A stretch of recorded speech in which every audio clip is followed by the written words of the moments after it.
अयोग केवली 14वीं गुण स्थान की विशेषताएं। जहां मन वचन काय इन तीन योगों का सर्वथा अभाव हो जाता है उसे अयोग योग से रहित केवली गुण स्थान कहते हैं। केवल ज्ञान 13वें गुण स्थान में हो गया तो केवली तो भी वहां से हैं। केवली किसे कहते हैं? असहाय ऋण दंसन सहयोग। हाँ, ये याद करने का तरीका है, जो पूर्व में पढ़ा उसको स्मरण में लाओ। असहाय ऋण दंसन सहयोग यदि केवली भणी दो, वह केवली है। कौन है केवली? जिनके ज्ञान और दर्शन को अब किन्हीं की सहायता की आवश्यकता नहीं है। योगातीत केवली के गुण स्थान को अयोग केवली कहते हैं। अयोग केवली की क्या क्या विशेषताएं हैं? पहला, यह अंतिम गुण स्थान है, मतलब संसारी जीव और सिद्धों के बीच का एक बाल वाला अंतर, संसारी जीव और सिद्धों के बीच का लास्ट कदम, इसके बाद और कुछ शेष नहीं। इस गुण स्थान के उपांत, उपांत किसे कहते?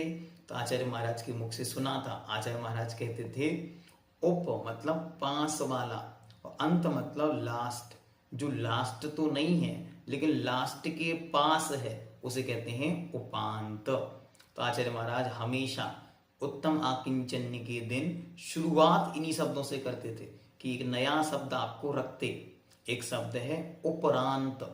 आचार्य महाराज इस शब्द का बार बार प्रयोग करते थे। वे कभी भी अपने मुख से बाद नहीं कहते थे इसके बाद ये होगा, तो वे उपरांत शब्द कहते थे। और जब आकिंचन का प्रवचन करते थे तब वे हमेशा उपांत शब्द पर व्याख्या करते थे कि ये पास है अंत के, अब 10 लक्षण जाने वाले। नहीं, ऐसा नहीं, ऐसा कहो कि जिनकी आकिंचन्य है वे ब्रह्मचर्य के पास में आ गए हैं। इस प्रकार से उनका चिंतन रहता था। तो उपांत शब्द और उपरांत शब्द उनके मुख से बार बार याद कान में आता। उपरांत शब्द वो बोलते थे, अब आचार्य महाराज समय सागर जी महाराज के मुख से भी वह शब्द सुनने को मिलता, बाकी अन्य लोगों के मुख से वह शब्द सुनने को नहीं मिलता। उपरांत मतलब होता है बाद और उपांत मतलब होता है बाद के लास्ट के पहले वाला। मतलब 10 नंबर है तो 9वें नंबर को बोलेंगे उपांत। तो यहां पे कहते हैं उपांत समय, मतलब लास्ट से पहला समय। 2 समय लास्ट के मानो, तो पहला और दूसरा। जो दूसरा समय है वह में 72 और अंतिम समय में 13 प्रकृतियों का क्षय होता है। कर्म बंध से मुक्त होते ही आत्मा एक समय में ऋजु गति से सिद्धालय में पहुंच जाती है। कितना समय लगेगा? एक समय। डिस्टेंस कितना कवर करना है? 7 राजू। सोचो, इतनी शक्ति है आत्मा में। जब समय से कर चलो तो चिंतन किया करो, भगवान आप तो एक क्षण में, एक समय में 7 राजू चढ़ गए। और हमको ये समय से करके पहाड़ चढ़ने में याद आ रहा है कि भलो विराजो जी, बाबा देखो भलो विराजो जी। याद करो भगवान कहाँ जाके विराजमान हो गए, बार बार विचार करते।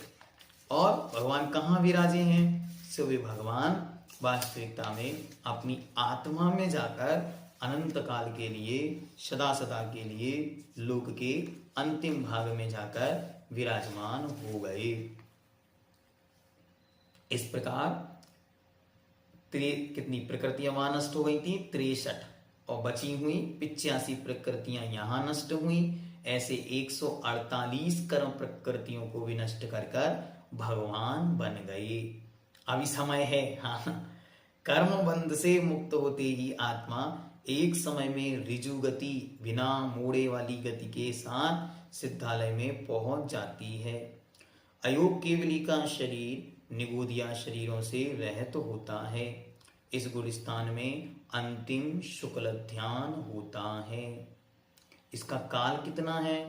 तो वचन रिद्धिधारी मुनिराज द्वारा अ ई उ री लिरी इन पांचों अक्षरों के उच्चारण में जितना समय लगता है उतना काल अयोग केवली गुणस्थान का होता है। हम और आपके नहीं, जो अंतर मूर्त में संपूर्ण द्वादशांग का पाठ करने में समर्थ हैं, ऐसे वचन रिद्धि के धारी मुनिराजों को इन 5 अक्षरों को बोलने में जितना समय लगता है उतनी समय में सब कुछ हो जाता है। 185 प्रकृतियां 148 में से बची हुई 85 प्रकृतियों का नाश होना, अंतिम शुक्ल ध्यान होना और यहां से मुक्ति की ओर गमन होना, ये सब कुछ काम उतनी देर में होता है।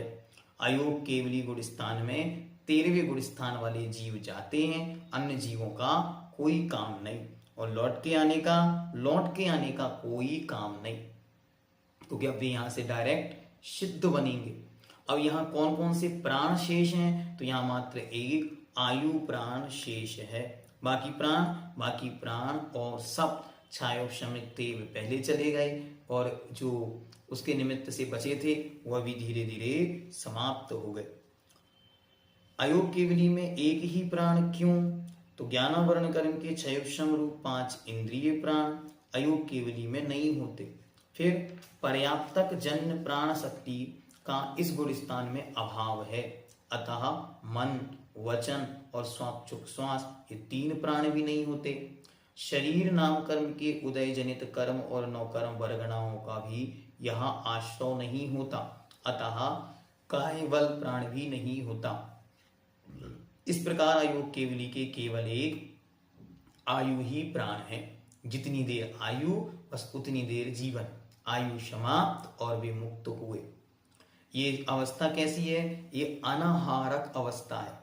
अनाहारक क्यों कह रहे हैं? क्योंकि यहाँ वर्गणाओं का ग्रहण नहीं होता, इसीलिए। अभी 13वें गुणस्थान में वे ए वाला आहार तो नहीं ले रहे थे, लेकिन वर्गणाओं का आहार तो चल रहा था। अब यहाँ तो वह भी समाप्त हो गया, इसलिए वे अनाहारक हैं। अनाहारक कौन होते हैं? जिनके 6 पर्याप्ति और 3 शरीर के योग्य वर्गणाओं का ग्रहण नहीं होता, वे अनाहारक होते हैं। इनकी लेशियां, इनकी कोई लेशियां नहीं। 13वें गुणस्थान में परम शुक्ल लेशियां कही, लेकिन इनके कोई भी लेशियां नहीं, क्योंकि कषाय भी नहीं और योग भी नहीं। वहां तो कषाय नहीं थी 13वें गुणस्थान में, लेकिन योग के निमित्त से उनके परम शुक्ल लेशियां कहने में आती थी। अब यहाँ वह भी नहीं। इनके कोई आश्रम भी नहीं। क्यों? क्योंकि आश्रम के जितने प्रत्यय थे वे सब समाप्त हो गए। अभी तक तो योग बाकी था 13वें गुणस्थान में, तो उसके निमित्त से आश्रय हो रहे थे। अमिथ्यात्व, अविरति, कषाय, योग, प्रमाद सब समाप्त हो गए, तो अब कोई भी आश्रय नहीं। फिर अयोग केवली के शरीर नाम कर्म के उदय का अभाव होने से योग का भी अभाव हो जाता है। अयोग केवली के कौन सा शरीर होता है? तो शरीर तो उतनी समय परम औदारिक रहता है, लेकिन उसमें योगों के निमित्त से जो परिस्पंदन आदि रूप प्रवृत्ति समाप्त हो जाने से अयोग कहा। अयोग केवली के शरीर होने पर सहनन क्यों नहीं होता? तो अयोग केवली के नौकर्म रूप परमोदारिक का सत्व मात्र है। उस परमोदारिक के द्वारा आत्म प्रदेशों में परिस्पंदन नहीं होता। ये बहुत महत्वपूर्ण मन बिंदु है। ठीक, अयोग केवली के नाम कर्म का उदय समाप्त होने से अतः उनके सैनन भी नहीं होता। इस प्रकार वे अयोग केवली इस संसार अवस्था से सदा सदा के लिए मुक्त हो गए और लौटकर पुनः यहाँ आने का अब कोई स्थिति नहीं। निर्जरा का क्रम क्या है उसे बतलाते हुए मुक्ति के बाद वे कहाँ गए उसका वर्णन करते हुए सिद्धांत ऐसा वर्णन करने वाले सिद्धा अंते यस्मिन सह सिद्धांता, ऐसा यह सिद्धांत ग्रंथ का पहला प्रकरण मतलब गुणस्थान अधिकार वहां पूर्ण होगा। तो अंतिम 3 या 4 गाथाएं अब शेष हैं। 4 गाथाएं। इन 4 गाथाओं के साथ ही इस ग्रंथ का पहला अधिकार पूर्ण होगा। हम सब महान कृतज्ञता के साथ भरकर महानतम आचार्यों की पवित्र परंपरा को यहीं से नमोस्तु करते हुए, जिनसे यह ग्रंथ हम तक पहुंचा, और हम लोग प्रयासरत हैं कि हम अपनी बुद्धि के बल पर, क्षयोक्षम के बल पर इसे समझकर और आगे आदि प्रेषित कर सकें। ओम सिद्धम जयतु जिन शासनम।